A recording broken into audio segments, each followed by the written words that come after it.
बदन में जैसे लहू ताज़ियाना हो गया है। बदन में जैसे लहू ताज़ियाना हो गया है।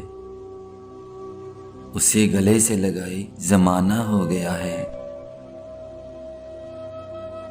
हमें तो खैर बिखरना ही था कभी न कभी।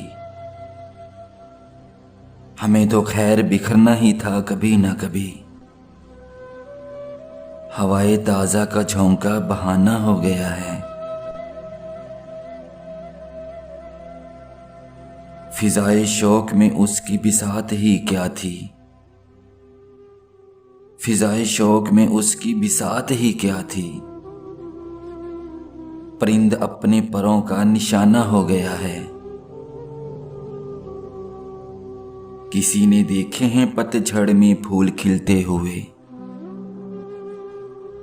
दिल अपनी खुश नजरी में दीवाना हो गया है।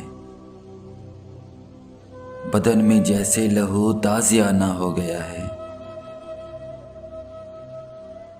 उसे गले से लगाए ज़माना हो गया है। ज़माना हो गया है।